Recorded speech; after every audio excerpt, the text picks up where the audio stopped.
This is Special Prosecutor Larry Klayman. I'm the only lawyer ever to obtain a court ruling that a president of the United States committed a crime. For truth. For competition. As a young lawyer, I helped break up AT&T. That's why you have all your cell phones today. For sovereignty. For the Republic. I'm the guy who at Judicial Watch, which I founded, uncovered the Chinagate scandal. Millions of dollars going to the Clinton campaign, corrupting our political system. For the privacy of citizens. And I'm the only guy to have enjoined the National Security Agency from mass surveillance on hundreds of millions of Americans. Tearing it up. I'm the son of meatpackers in Philadelphia, Pennsylvania. I know how to slice and dice. Bringing it back. We're going to take this country apart and put it back together again in the way envisioned by our founding fathers. It's not just talk. We're not just regurgitating news stories. Larry Klayman, special prosecutor, is making the news. And now, here's Larry.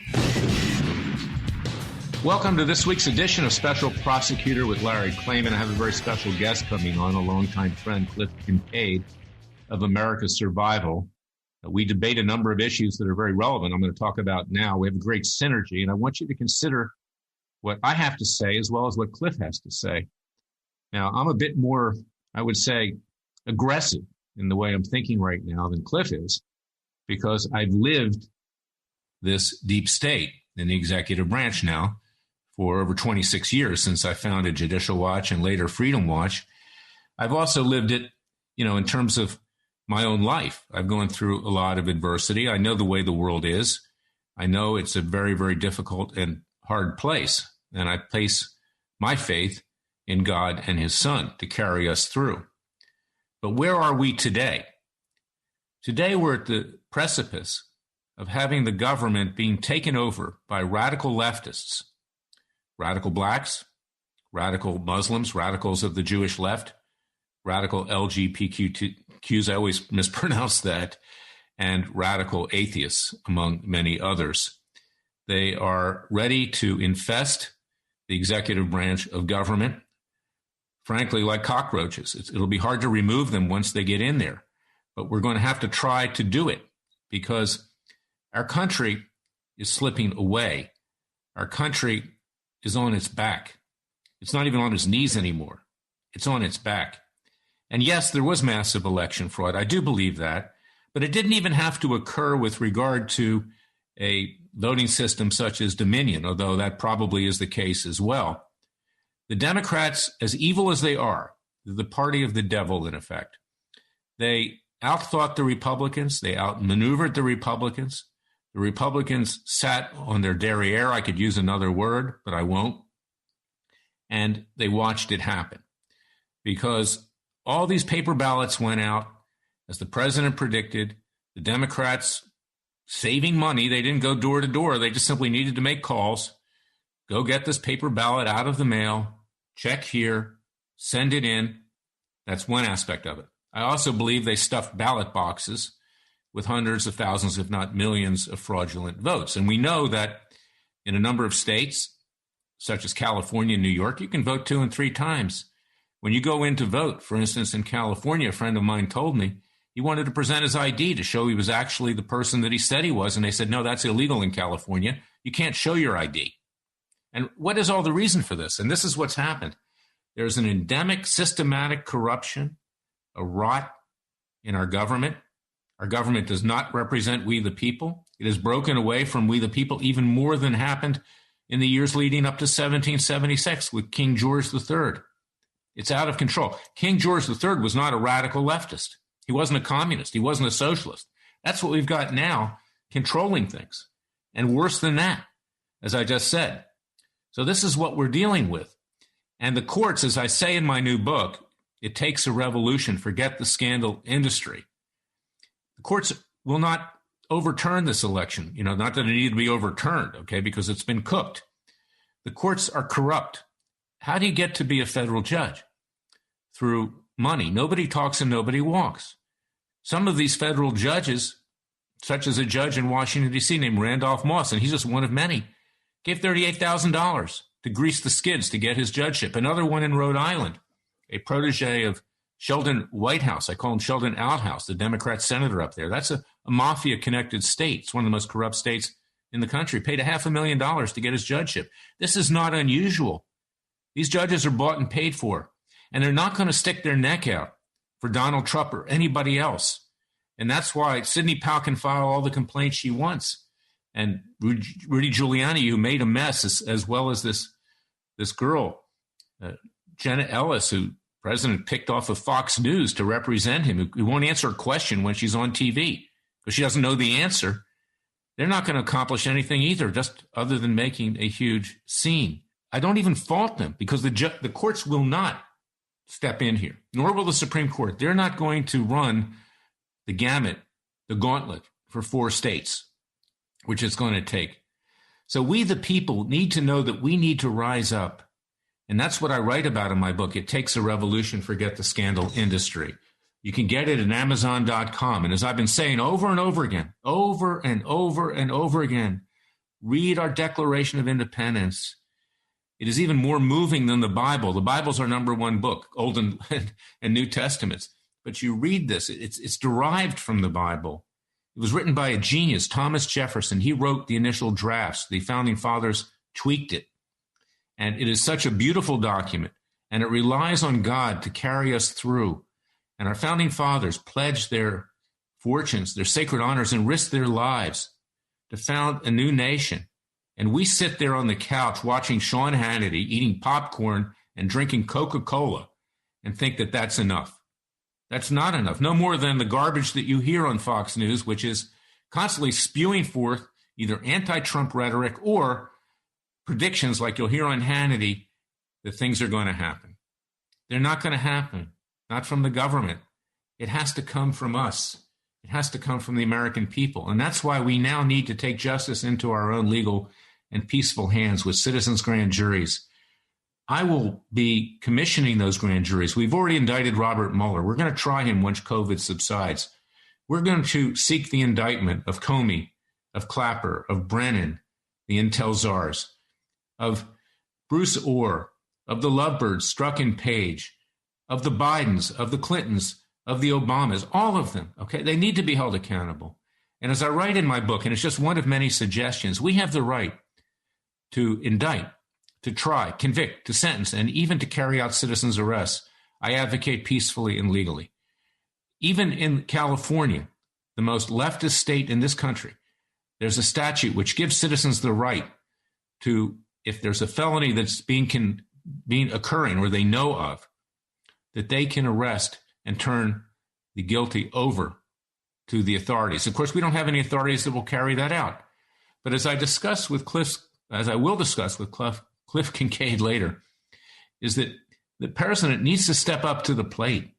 He needs to exercise his authority. He's got 2.5 months left where he's president. He can clean house.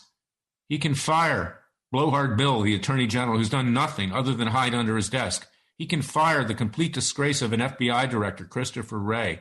He can get rid of that John Durham character up there in Connecticut. God knows what he's been doing. I have no idea. Maybe he's on the internet looking at pornography or something. I have no idea because he's not doing anything in terms of holding the people accountable, holding the guilty accountable to the people. And that's where we are right now. Unless we clean house, unless we clean out the cockroaches in this system, peacefully and legally, then this country is going down for the count. And that's where we are today. And let's make one other thing clear. We can see that even though the left believes the president has lost, President Trump, they're going after him and his family viciously, accusing him of releasing national security information after he leaves, saying that he's going to be indicted for all kinds of crimes, that he will probably pardon himself. Frankly, he should pardon himself and his entire family. There's some people that don't deserve to be pardoned, such as Roger Stone. But this is something that I've talked about in the past, so I'm not going to belabor it here. But they're coming for us after they're coming for him. They're coming for conservatives. They're coming for people of faith. They're coming for libertarians. They're coming for anyone who believes in the vision and creation of our founding fathers, because the left has been taken over by radicals of all stripes, colors, races, creeds, and religions. And they want a socialist, communist gulag to rule. They want government to be God. They're going to squeeze everything out of this country that they can. They'll dismantle it. They'll spread it around. There'll be nothing left. And, here's the irony, is that we have become a country which has no leadership, which has no government, which has no sense of right and wrong, and we're in a worse state than we were in the years, months, and days leading up to July 4th in Philadelphia, Pennsylvania, my birthplace. And of course, it's now ironic that Philadelphia has become the cradle of corruption, not the cradle of liberty. We can see what's been happening there with regard to firing police, with regard to election results, the governor of Pennsylvania, the Secretary of State, the mayor of Philadelphia, all corrupt leftist hacks that, frankly, have done the bidding of the ultra-left, largely financed by George Soros. And I'm a Jewish Christian, and I say this, a self-hating Jew who with his father collaborated with the Nazis and confiscated the property of fellow Jews, going to ovens and other places where they met their fate during the Hitler regime. This is who's in control of this country. And I'm going to say it straight up. It takes a revolution, forget the scandal industry. We need to rise up. We need to rise up with God's grace, with his vision, with his power, and that of his son. And if we don't do it now, it'll all be gone. Everything that you've thanked yourself for and thank God for during the last Thanksgiving holiday will be gone. And we'll be running around like turkeys without their heads on, clappering, gobbling, thinking that everything's okay, when in fact we're living under a socialist communist state. That's where it's headed, ladies and gentlemen. Better understand the facts of life. And that's why you need to turn off the purveyors of falsity and prevarication and, frankly, deception on Fox News and every place else and get to work. It's time to get to work. I'll be back with Cliff Kincaid. Listen to carefully what we have to say. It's a very good debate that we have. I love Cliff, and you need to listen to him as well as to listen to me. I have a stronger view of what needs to be done, but you decide for yourselves. I'll be right back. Stay tuned.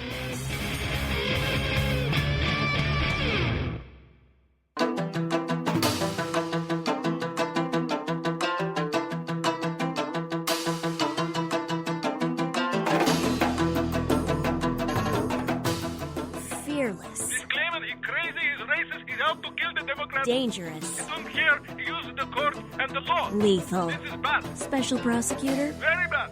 Larry Klayman. We're back with Cliff Kincaid. He's the president of America's Survival, and there's a YouTube channel. He'll tell you more about that, with about 20 videos on it. In fact, I've done a couple of them in the last few weeks about my new book, It Takes a Revolution, Forget the Scandal Industry, and its importance in the context of what's going on today.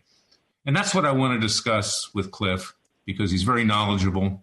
He's followed things for a long time. He's fearless. He's not afraid to say the truth and what he believes, much like yours truly. And the situation that we find ourselves in today, of course, as I wrote about in my book, Cliff, It Takes a Revolution, is that it doesn't matter how much evidence of massive fraud the president comes forward with, and clearly it exists. I have to blame his legal team in not coming up with it sooner, because events have overtaken themselves up to this point.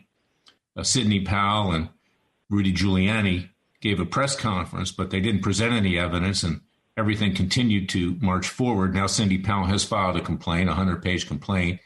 Apparently she did it with some haste. There's a lot of errors in it that was been reported, including in the caption, but that doesn't mean it's not right. I personally believe that Dominion Voting and others cooked this election, weighted the results, as she's suggesting, 1.25% in favor of Joe Biden, 0.75% for Donald Trump. I believe that they didn't even have to do that with the paper ballots that were out there. The Democrats, in their evil and cleverly way, were able to stuff the ballot boxes. It was easy for them to call voters, tell them check here, send that in. So they probably didn't even need Dominion to cook this election. But the bottom line is this, is that the courts, who have become extremely corrupt, our legal system has been taken away from us, like it was in 1776 by King George III, for which we had to fight a revolution. And I'm suggesting a new one, peaceful and legal. It Takes a Revolution, Forget the Scandal Industry. That's the name of my book at Amazon.com, is that there will not be no justice in the courts. And we, the American people, need to understand that we need to rise up and do it for ourselves now. We need to take the country back to the vision and creation of our founding fathers. And that's what my book is about. And Cliff, you've been a great observer of what's been going on over the years. So I want to get your thoughts on all of this, because I just don't see it happening by either the lower courts or the Supreme Court. The president is being dragged along to the guillotine, so to speak, right now. And he's apparently starting to see that in terms of his stating that he would abide by the results of the Electoral College, which will be presented to him with fraudulent results. Cliff? Larry, I remember when Trump ran, he used to go into the black areas like Detroit and say to black Americans, what have you got to lose? Vote for me. The Democrats have failed you.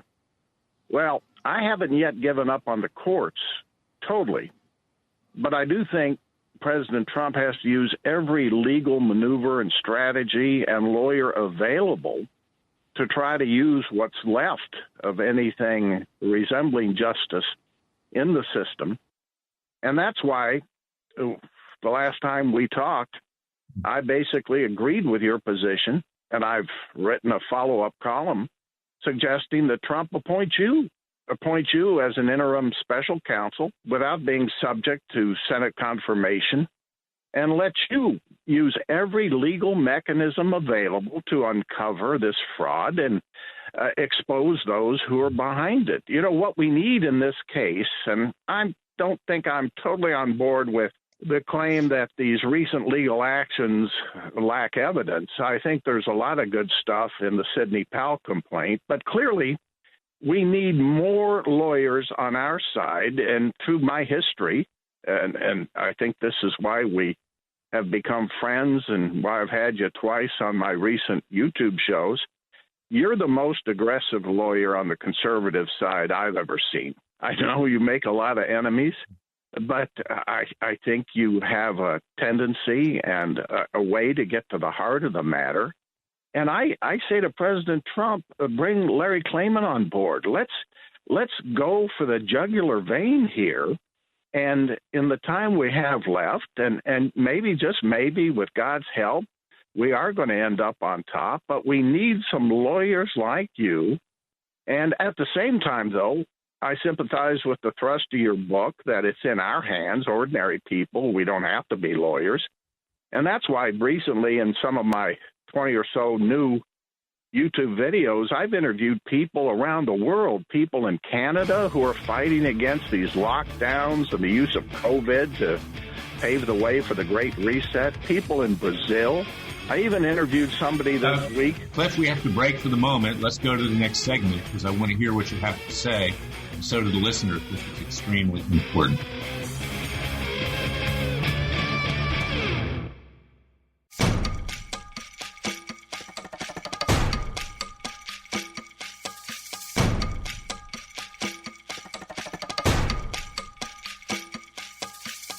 And now, 4 words that make corrupt politicians make wee-wee in their little pants. Transparency and the rule of law will be the touchstones of this presidency. But we have to pass the bill so that you can find out what is in it. Special Prosecutor Larry Klayman. Be the one who makes our country great again. Go to freedomwatchusa.org and donate.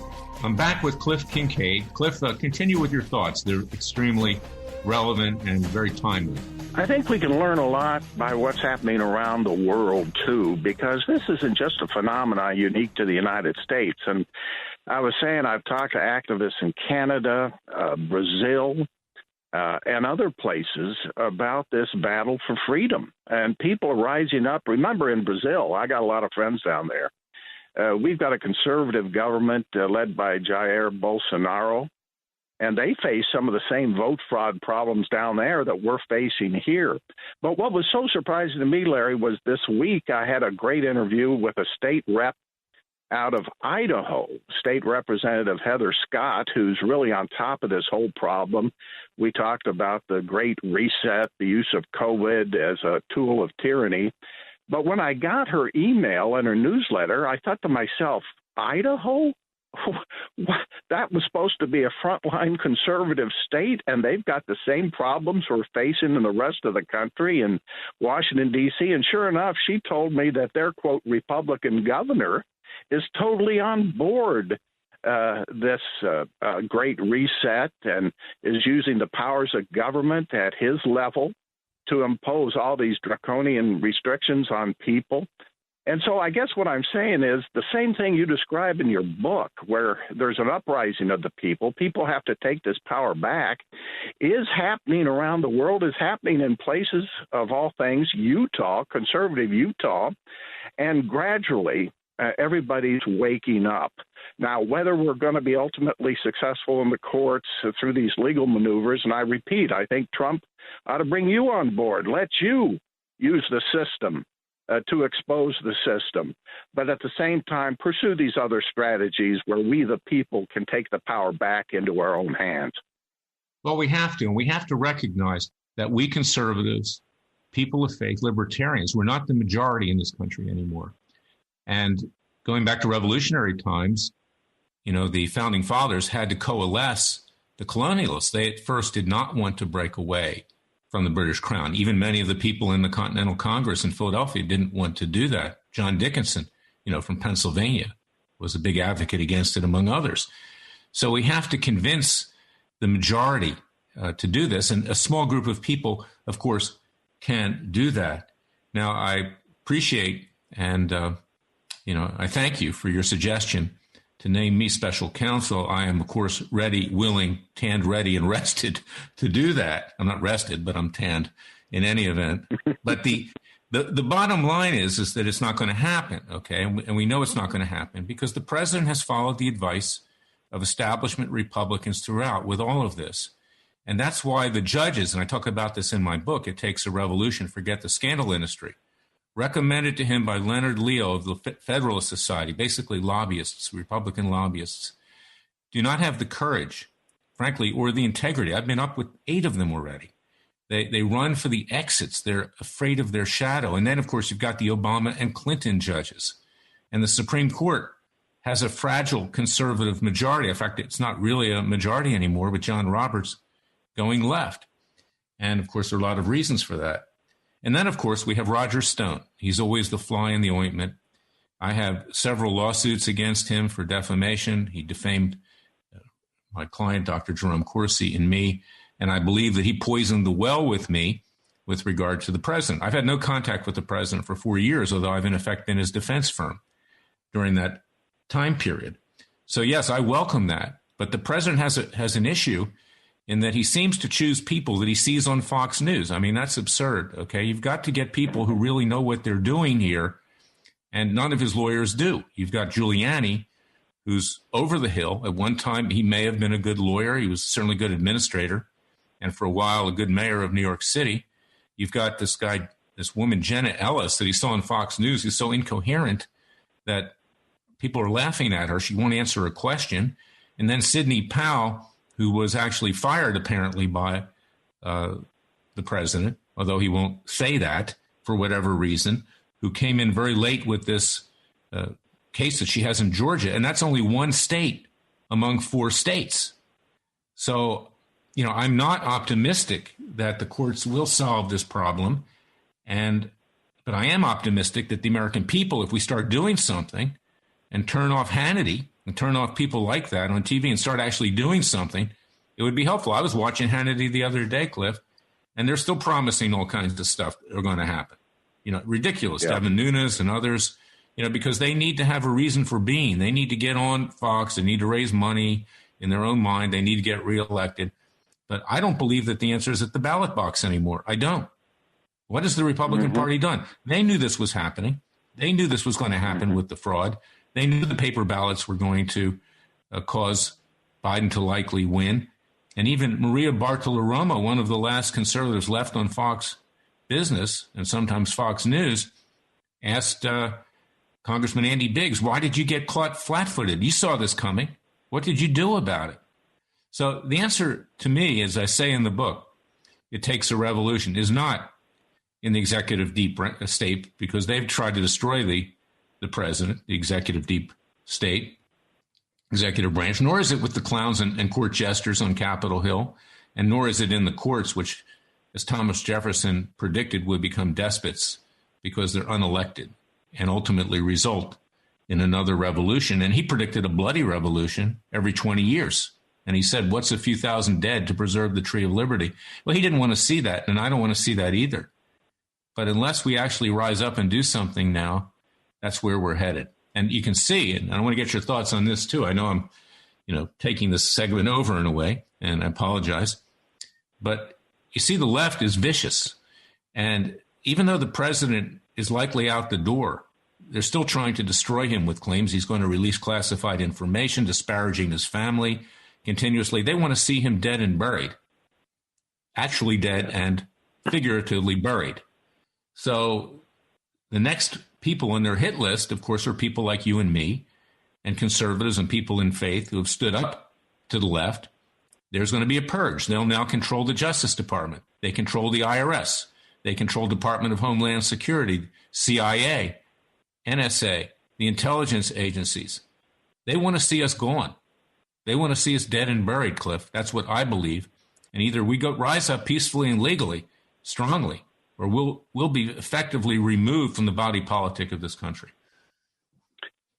Let me tell you this, Larry. We are already rising up. In some of the videos I've done, I interviewed Patrick Kolbeck, Republican poll watcher out of Michigan. And by the way, the Sidney Powell suit also deals with Michigan in addition to Georgia. But he's one who saw the fraud. He went on my show. Now he's under attack. But here's the most amazing story, and this one gets a mention in one of Sidney Powell's complaints. I interviewed Joe Oltmann out of Denver, Colorado. This is the fellow who was investigating Antifa, got on one of their telephone calls and discovered that one of the Antifa activists was none other than Eric Coomer of Dominion Voting Systems. The same operation in Georgia, Michigan, and other states implicated, accused of the fraud. Now, this poor guy, Joel Oltmann, just a regular conservative guy, conservative activist, a businessman, because he's gone public, he double-checked, triple-checked all his information, has all of his information documented. He's now on the run. When I interviewed him, he was basically in hiding. He's because of the threats, because they're coming after his family, he had to hire security guards. And one thing I'm saying to Trump, if you don't want to save this presidency yourself, at least use the time you have left, for example, to bring into the Oval Office somebody like this Joe Oltmann to talk about the harassment, the threats, and bigger than that, the actual story he broke of Dominion and Antifa. And then have standing behind him Bill Barr and Christopher Wray. And then after Joe Oltmann gets done talking about the threats on his life, Trump can point to Christopher Wray and Bill Barr and say, why aren't you doing anything about this? Why don't you investigate the threats against Joe Oltmann, against Patrick Kolbeck, against these others who have the bravery and courage to come forward? This is incredible. Or these are ordinary people without any kind of organized protection. I agree with and they're being threatened right now.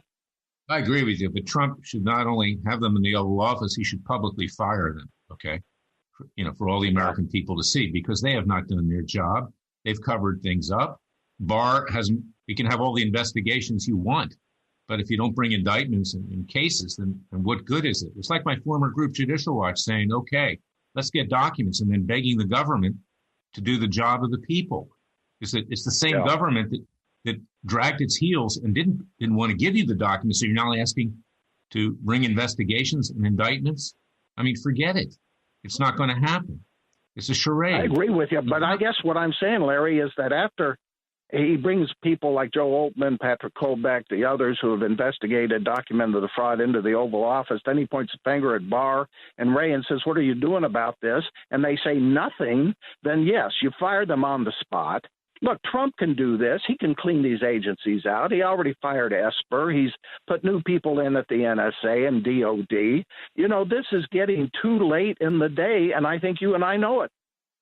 Yeah, it is. It is. And so he's only got, let's see, it's going to be November 30th on Monday. Okay. He's got 2.5 months to get the job done. He can do a lot in 2.5 months. Comey should be indicted.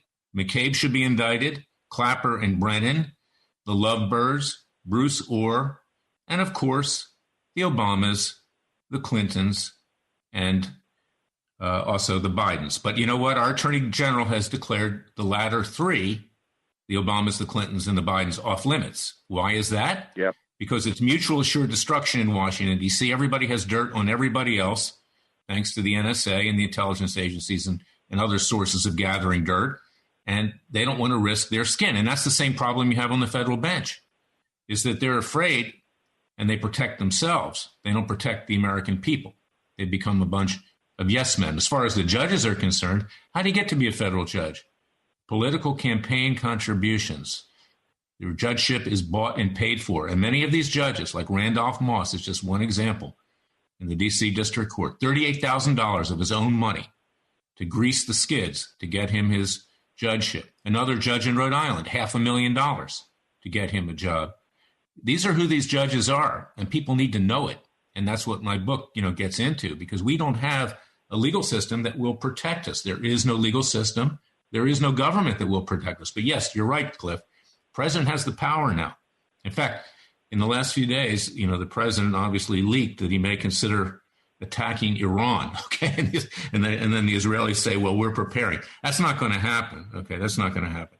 But he has the power if he wanted to do it. You see, and he should go. He should swing for the fences right now. I agree with you. I'm not ready to totally give up on the courts yet. You saw just on last Thanksgiving Day that a Supreme Court decision came down against the bigot, the tyranny of Governor Cuomo in New York, where he's letting liquor stores stay open and this and that stay open, the pot businesses stay open, and yet he had all these restrictions on the ability to go to a church or a synagogue, and those were all limited in terms of attendance. Of course, you can't even sing in church anymore, but the Supreme Court came down on that day 5-4 against Cuomo.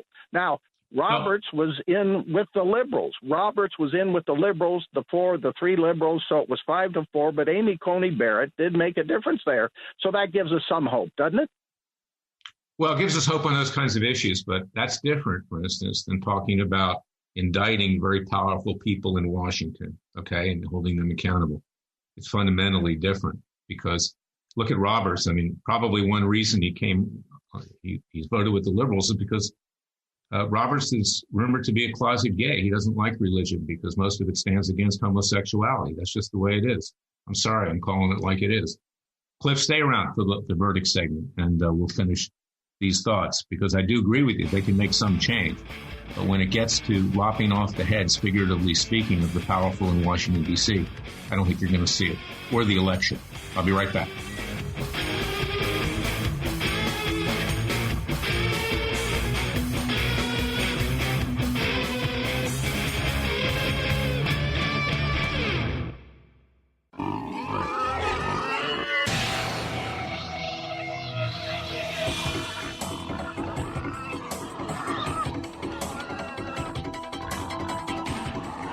Before he was a trial lawyer, he sliced him and diced him. People used to ask me, Larry, what caused you to start Judicial Watch and now Freedom Watch, given the powerful forces in this country that put you at risk? In a meat packing plant. I'm the son of meat packers in Philadelphia, Pennsylvania. I know how to slice and dice. A very special prosecutor, Larry Klayman. If you'd like to support Freedom Watch and this radio show, go to freedomwatchusa.org. We're back with the verdict, fellow patriots, citizens, conservatives, libertarians, people of faith, and those who actually believe in the vision and creation of our founding fathers. And Cliff and I are having a great debate here. And he's absolutely right, is that the Supreme Court, this is my opinion, will act on issues with regard to religious liberty now. But when it comes to, quote, overturning, unquote, an election or sustaining, holding the very powerful in Washington, the elite, accountable under the rule of law, this one big club, which people have called the swamp, I call it the cesspool, I don't think that's going to happen. See, and that's the bottom line here, is that we're now going into at least 4 years of ultra-leftist rule. The demographics in this country are changing. It's no longer in favor of conservatives and people of faith and others of similar ilk. And we are swimming upstream, more than upstream. We're drowning, potentially, with a sea of leftist hatred, bile, and hate. I think I said hate twice because that's relevant. So, Cliff, this is the verdict section. I do want people to know where they can go for America's survival. I'll give them that before we run out of time. And also to buy my book. I want them to read it. And before, I want them to read the Declaration of Independence, okay, where our founding fathers and the colonialists believed that because the bonds of government were broken, that we had a God-given right to alter or abolish that form of government and to form a new government by and for the people. And that's where I think we are today, and I hope to avoid the violent way of doing it. And that's why I wrote this book, with citizens' grand juries to hold people accountable. We have the right to indict, we have the right to try, we have the right to convict, and we even have the right for citizens' arrests. Even California has a statute that says when you see someone committing a felony or know of it, you have the right to arrest them as a citizen. We know of all these felonies. I'm not saying we go into a violent mode here, but we do have that right, and we have to seriously consider using it without violence. So this is where we are, Cliff. Give us the coordinates for your America's survival. It's very important that they hear what you have to say. You're very articulate. You're very thoughtful. And I do want them to go buy my book at Amazon.com. I'm not going to make any money off this, I'm sure, but it was in me for a very long time. I had to put it down all in one place. So I hope people will read it and read the Declaration of Independence several times, the greatest document short of the Bible. Cliff, take it away. Larry, I do recommend your book, and go to my website, usasurvival.org, and there's 2 great videos we recently did with Larry. And another one I want to recommend is the one I mentioned before with Heather Scott, a state rep from Idaho. And this is hopeful and inspirational for so many people because we need a grassroots movement. Here's a woman who for 20 years was a biologist. She was trained as a biologist. And then all of a sudden she told me in the interview, in the video, she said, I got this calling. She said, I felt God was calling me to get involved in politics and help change America for the better. She talks about this. And this can happen to you, anybody out in the audience there. Maybe you're in a different profession. Maybe you're a biologist. Maybe you're an accountant. I don't know what you are, but look within your heart, get a revelation from God, think about it, pray about it, and it may touch you too, just like it touched her after 20 years as a biologist. Now she's a state rep. I think she's got bigger and better things. She just got reelected with 68% of the vote out there in Idaho, and she's making a difference, and you can too. Anybody out there can. Well, yes, they can. And I might say my client and friend and colleague, Ammon Bundy's making a difference out in Idaho, too. He's standing up to the tyranny out there. You know, it was the song When We Were Kids of Janis Joplin, written by Chris Christopherson. Freedom's just another word for nothing left to lose. At this point, we have nothing left to lose. It's all nearly been taken away from us. And I want people to remember that. And with God's grace and his guidance, we will see this through and we will prevail. But if we don't rise up, as he has done many other times, I believe that he will end this civilization and start over again. It's up to us right now to go forth with his vision, even greater than the Founding Fathers' vision. They were inspired, but God is God, and the Son is the Son. And we need to remember that. So, Cliff, I want to thank you for coming on today. God bless you. God bless all Americans during this holiday season. And remember that we are blessed, but if we're going to keep this country, then we have to fight for it. I'll be back next week with another edition Special Prosecutor with Larry Klayman. Until then, thank you for listening to me.